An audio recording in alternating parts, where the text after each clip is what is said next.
पार्वती अपने तप को पूर्ण होते देख घर लौट आईं और अपने माता पिता से सारा वृत्तांत कह सुनाया। अपनी दुलारी पुत्री की कठोर तपस्या को फलीभूत होता देखकर माता पिता के आनंद का ठिकाना नहीं रहा। उधर शंकर जी ने सप्तर्षियों को विवाह का प्रस्ताव लेकर हिमालय के पास भेजा और इस प्रकार विवाह की शुभ तिथि निश्चित हुई।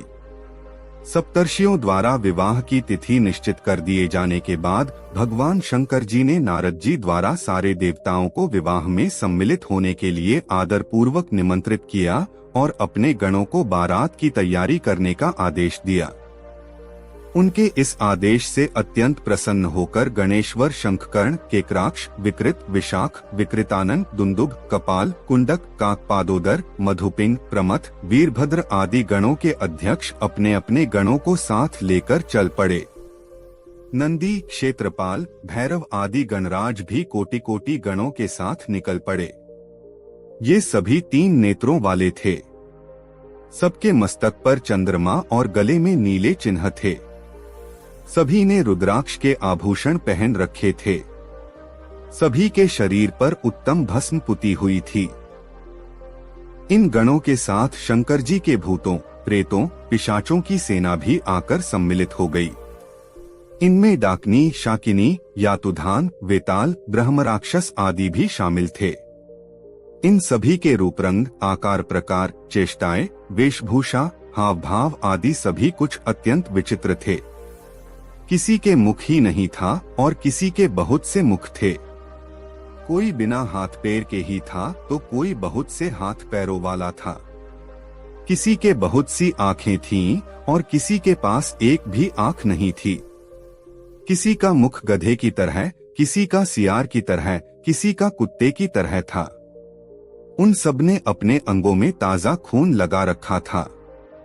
कोई अत्यंत पवित्र और कोई अत्यंत विभत्स तथा अपवित्र गणवेश धारण किए हुए था। उनके आभूषण बड़े ही डरावने थे। उन्होंने हाथ में नरकपाल ले रखा था। वे सबके सब अपनी तरंग में मस्त होकर नाचते गाते और मौज उड़ाते हुए महादेव शंकर जी के चारों ओर एकत्रित हो गए। चंडी देवी बड़ी प्रसन्नता के साथ उत्सव मनाती हुई भगवान रुद्रदेव की बहन बनकर वहां आ पहुंची। उन्होंने सर्पों के आभूषण पहन रखे थे। वे प्रेत पर बैठकर अपने मस्तक पर सोने का कलश धारण किए हुए थीं। धीरे धीरे वहां सारे देवता भी एकत्र हो गए। उस देवमंडली के बीच में भगवान श्री विष्णु गरुड़ पर विराजमान थे। पितामह ब्रह्मा जी भी उनके पास में मूर्तिमान वेदों, शास्त्रों, पुराणों, आगमों, सनकाद महासिद्धों, प्रजापतियों, पुत्रों तथा कई परिजनों के साथ उपस्थित थे। देवराज इंद्र भी कई आभूषण पहन अपने ऐरावत गज पर बैठ वहां पहुंचे थे। सभी प्रमुख ऋषि भी वहां आ गए थे। तुम्बुरु, नारद, हाहा और हुहु आदि श्रेष्ठ गंधर्व तथा किन्नर भी शिवजी की बारात की शोभा बढ़ाने के लिए वहां पहुंच गए थे। इनके साथ ही सभी जगन्माताएं, देवकन्याएं, देवियां तथा पवित्र देवांगनाएं भी वहां आ गई थीं। इन सभी के वहां मिलने के बाद भगवान शंकर जी अपने स्फुटिक जैसे उज्ज्वल सुंदर वृषभ पर सवार हुए। दूल्हे के वेश में शिवजी की शोभा निराली ही छटक रही थी। इस दिव्य और विचित्र बारात के प्रस्थान के समय डमरुओं की डमडम, शंखों के गंभीर नाद, ऋषियों महर्षियों के मंत्रोच्चार, यक्षों, किन्नरों, गंधर्वों के सरस गायन और देवांगनाओं के मनमोहक नृत्य और मंगल गीतों की गूंज से तीनों लोक परिव्याप्त हो उठे। उधर हिमालय ने विवाह के लिए बड़ी धूमधाम से तैयारियां की और शुभ लग्न में शिवजी की बारात हिमालय के द्वार पर आ लगी।